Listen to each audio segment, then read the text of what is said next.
Hello everyone. In this class of foreign exchange rate, we will be covering the miscellaneous topics. Miscellaneous topics like, firstly we will discuss, first miscellaneous topic is, the question arises, what is depreciation of currency? Depreciation of currency क्या होता है? Depreciation of currency. देखो depreciation of currency का मतलब है कि depreciation means value का गिरना, और किसकी? करेंसी की. मतलब जरूरी नहीं है मेरी अपनी करेंसी की बात कर रहा हो, वो जनरली कह रहा है कि एक करेंसी की वैल्यू का गिरना इन टर्म्स ऑफ अदर करेंसी. मैं कह सकती हूँ fall in value of one currency. किसी भी करेंसी की वैल्यू का गिरना, और कब गिरेगी? इन terms of fall in value of one currency in terms of other currency. किसी और करेंसी की वैल्यू के बदले में जब मेरी करेंसी की वैल्यू गिरती है, मतलब किसी भी करेंसी की वैल्यू गिरना, उसको क्या बोलते हैं? Depreciation of currency. Second question आ सकता है, हमने लास्ट क्लास में भी डिस्कस किया था, डेप्रिसिएशन ऑफ डोमेस्टिक करेंसी. कि मेरी, यहाँ पे स्पेशल वर्ड आ गया domestic currency. Domestic currency means मेरी करेंसी की वैल्यू का गिरना. किसकी वैल्यू का गिरना? मेरी करेंसी की. मतलब रुपीज की वैल्यू जब गिरेगी इन टर्म्स ऑफ फॉरेन करेंसी, मैं कह सकती हूँ fall in value of domestic currency. जब मेरी करेंसी की वैल्यू गिरेगी, ठीक है, और कब गिरेगी? इन terms of foreign currency. Fall in value of domestic currency in terms of foreign currency. जब मेरी करेंसी की वैल्यू गिरेगी, उसको हम क्या बोलेंगे? Depreciation of domestic currency. Third topic आता है मेरा एप्रिसिएशन. क्या होता है? Appreciation of domestic currency. मतलब मेरी करेंसी की वैल्यू का बढ़ना. What is appreciation? एप्रिसिएशन मतलब बढ़ना, और किसका? एप्रिसिएशन मीन्स बढ़ना, और एप्रिसिएशन बढ़ना किसकी वैल्यू का? Domestic currency. मतलब रुपीज की वैल्यू का बढ़ना, उसको क्या बोलेंगे? Appreciation of domestic currency. मतलब increase in value of domestic currency. मतलब रुपीज की वैल्यू का बढ़ना, increase in value of domestic currency in terms of foreign currency. उसको हम क्या बोलेंगे? एप्रिसिएशन. क्या बोलेंगे? एप्रिसिएशन. फोर्थ आता है हमारे पास पार वैल्यू. क्या होती है? What is par value? देखो, जब भी हम शेयर्स खरीदते बेचते हैं ना, तो हमारे पास क्या 3 तरीके की वैल्यू होती है. एक होती है पार, एक होती है प्रीमियम, और एक डिस्काउंट. प्रीमियम मतलब ज्यादा पे बेचना, डिस्काउंट कम पे बेचना, और par value means equal. Par value means equal. मतलब एक करेंसी की वैल्यू दूसरी करेंसी के इक्वल कब है? जैसे मान लो $1 इज इक्वल टू ₹60, तो this is my par value. मतलब अगर मैं एक करेंसी की वैल्यू बात करूं in terms of another currency, par value है. अगर मुझे पार बराबर होना है ना, मतलब 60 रुपए देके तब जाके $1 होगा. मतलब ये इक्वल है, 60 रुपए या फिर $1. अगर मेरे पास आज 60 रुपए है, मतलब मेरे पास $1 है. या फिर आज मेरे पास अगर $1 है, तो मैं ये मान के चलूंगी मेरे पास क्या है? 60 रुपए है. ठीक है. तो what do you mean by par value? मतलब $1 की वैल्यू 60 के इक्वल है. मतलब एक करेंसी की वैल्यू दूसरी करेंसी के जब कब पार है. Par means equal. What is par? Par means equal. Premium means extra, और डिस्काउंट मीन्स लेस, कितना? कम. ठीक है. तो कब है पार वैल्यू? मतलब value of one currency in terms of another currency. एक करेंसी की वैल्यू दूसरी करेंसी के कब इक्वल है, उसको हम बोलते हैं पार वैल्यू. सेकेंड कंसेप्ट आता है हमारे पास स्पॉट मार्केट. क्या होती है? और फॉरवर्ड मार्केट. मैंने पहले भी बताया था. स्पॉट मार्केट वो होती है, मैंने आज ही शेयर खरीदने हैं, तो आज उसका करंट प्राइस जो चल रहा है, उसको हम क्या बोलेंगे?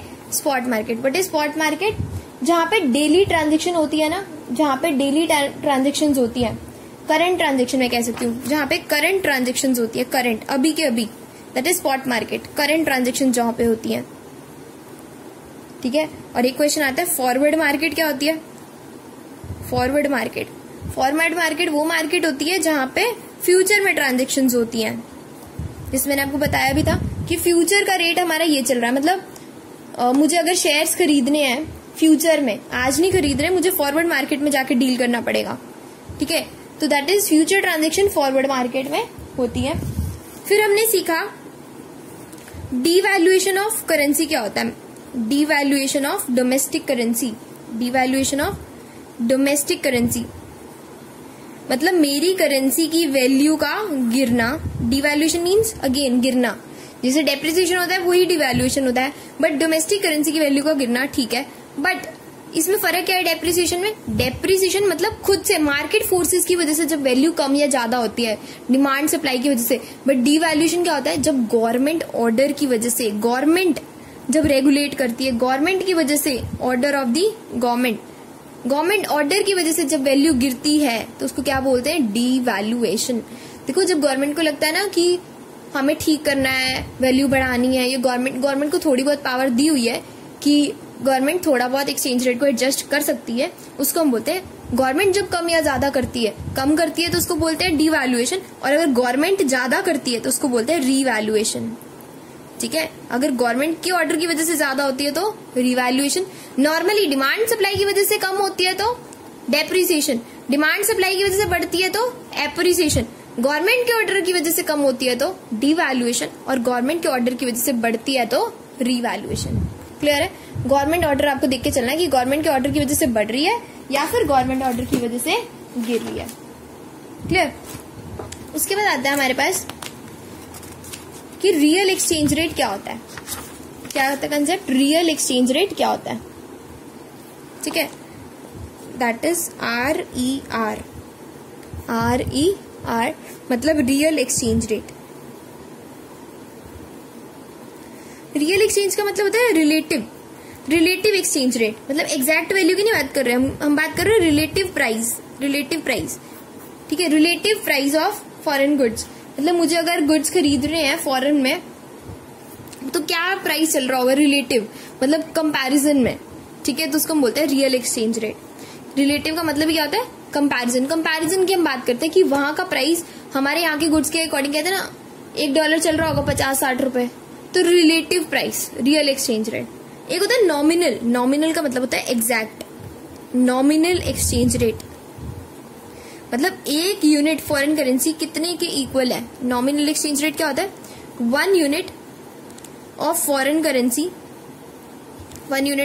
Currency in terms of domestic currency, की एक यूनिट फॉरेन करेंसी का कितने के इक्वल है। 1 unit of foreign currency in terms of domestic currency कितने के इक्वल है? 1 यूनिट।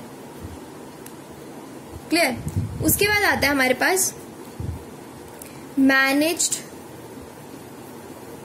Floating exchange rate. ये छोटी छोटी डेफिनेशंस है, 1 मार्क में आ जाती हैं।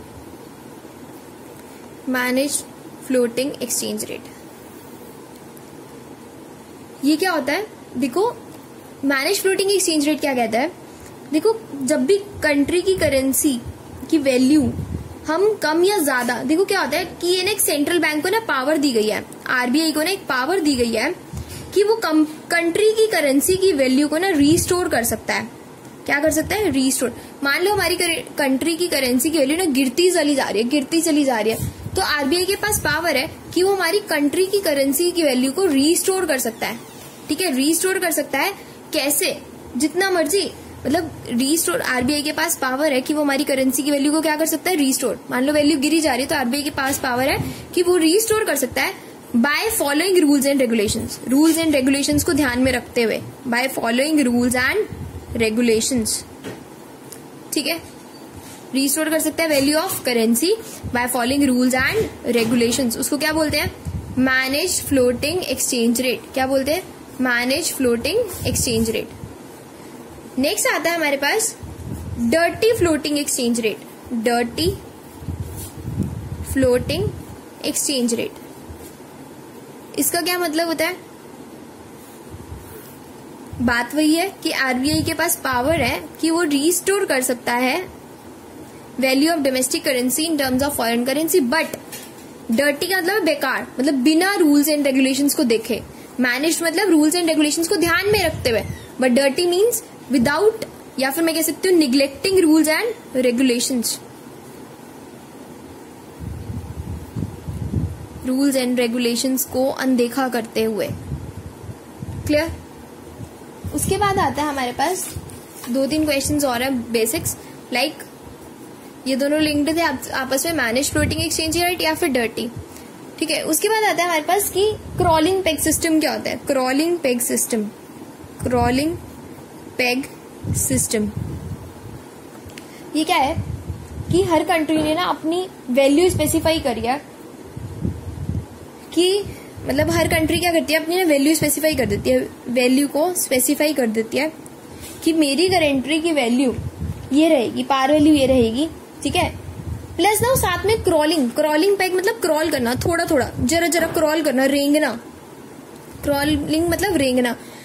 तो वो क्या कह रहे हैं कि वैल्यू स्पेसिफाई तो कर रखी है, पार वैल्यू, बट साथ ही साथ ना वो क्या बता देते हैं, थोड़ी बहुत वेरिएशन देखो चलती रहती है, ऊपर नीचे वेरिएशंस भी चलती रहती है। तो कहते हैं वेरिएशन भी बता रखी है कि +-1% तक तो चलो कोई बात नहीं, कि इतनी +-1% की वैल्यू अराउंड दिस वैल्यू, मतलब पैरिटी, पार वैल्यू के अराउंड जो वेरिएशंस है उतना तो चल जाएगा, उसको हम बोलते हैं क्रॉलिंग पेग। मतलब उन्होंने वेरिएशन स्पेसिफाई कर रखे हैं कि आप +-1% तो वैल्यू चल जाएगी, ठीक है।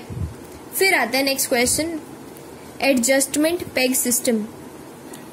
एडजस्टमेंट पेग सिस्टम क्या कहता है ये एडजस्टमेंट पेग सिस्टम? मतलब जो मेंबर कंट्रीज है ना वो अपनी वैल्यू स्पेसिफाई कर देती हैं एक particular exchange rate. Adjustment peg system मतलब मेंबर कंट्रीज, जो साथ वाली कंट्रीज हैं, वो हमारी कंट्रीज के मुताबिक अपनी वैल्यू डिसाइड कर लेती हैं, और ये भी एडजस्टमेंट फिर से वो भी अलाउ करती है +-1% की एडजस्टमेंट, कि थोड़ा बहुत ऊपर नीचे 1% की वेरिएशन जो है अलाउड है। Exchange margin is allowed around 1 +-1%, थोड़ी बहुत कम ज्यादा चलती है, ठीक है। एडजस्टमेंट की बात वो करते हैं कि एडजस्टमेंट चलती है, ठीक है। उसके बाद आता है हमारे एक लास्ट क्लास में मैंने नोट सेंड कर दिए थे, बट टॉपिक वाज़न्ट कवर्ड, मैंने समझाया नहीं था। That is appreciation and depreciation का इफेक्ट एक्सपोर्ट और इम्पोर्ट पे। क्या था? Appreciation and depreciation. पहले मैं डिस्कस करती हूँ डेप्रिसिएशन। डेप्रिसिएशन मतलब डेप्रिसिएशन ऑफ डोमेस्टिक करेंसी, मतलब इसका मतलब क्या है? मेरी करेंसी की वैल्यू का गिरना, रुपीज की वैल्यू का गिरना, रुपीज की वैल्यू का गिरना। एग्जाम्पल ले लेती हूँ। एग्जाम्पल, पहले $1 की वैल्यू थी 50, अब $1 की वैल्यू होगी है 70, ठीक है। इसका मतलब क्या है? रुपीज की वैल्यू तो गिर रही है, ठीक है ना, क्योंकि 50 रुपए देते थे $1 मिल जाता था, अब ज्यादा पैसे लग रहे हैं, ज्यादा पैसे देने पड़ रहे हैं, ठीक है, ज्यादा रुपीज जाएंगे। तो पहला पॉइंट मैंने ये लिखवाया कि मोर रुपीज, ज्यादा रुपीज देने पड़ेंगे अब, क्योंकि हमारी करेंसी की वैल्यू गिर गई है, अब ज्यादा रुपीज देने पड़ेंगे टू गेट $1। अब बात आती है इसका इफेक्ट क्या आएगा एक्सपोर्ट पे और इम्पोर्ट पे। Export and import. अब देखो एक्सपोर्ट, फॉरेनर्स क्या करेंगे? फॉरेनर मंगवाएंगे सामान या नहीं मंगवाएंगे?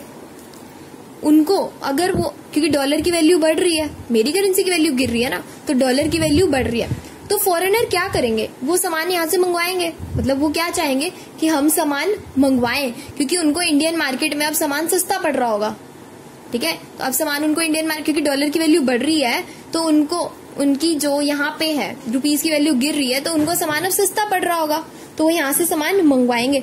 मतलब हमारे एक्सपोर्ट्स क्या हो जाएंगे? बढ़ जाएंगे, ठीक है, हमारे एक्सपोर्ट्स बढ़ जाएंगे। शॉर्ट में अगर मैं कहूँ, एक्सपोर्ट्स बढ़ जाएंगे। क्यों? क्योंकि फॉरेनर यहाँ से सामान मंगवाएंगे ना, ठीक है, और अल्टीमेटली इम्पोर्ट क्या हो जाएंगे? गिर जाएंगे। इम्पोर्ट गिर जाएंगे। क्या हम बाहर से मंगवाएंगे? बाहर से मंगवाओगे? बताओ, जब तुम्हें वहां डॉलर की वैल्यू बढ़ेगी, तुम बाहर से मंगवाओगे? नहीं, तुम बाहर से नहीं मंगवाओगे, तो इम्पोर्ट क्या हो जाएंगे? कम हो जाएंगे। फिर नेक्स्ट आता है हमारे पास appreciation. Appreciation of domestic currency. Appreciation of domestic currency मतलब रुपीज की वैल्यू का बढ़ना। रुपीज की वैल्यू का बढ़ना। मान लो $1 पहले था 70 और अब $1 हो गया है 50। मतलब डॉलर की वैल्यू तो गिर रही है, बट रुपीज की वैल्यू बढ़ रही है। रुपीज की वैल्यू बढ़ रही है, इसको हम क्या बोलते हैं? एप्रिसिएशन।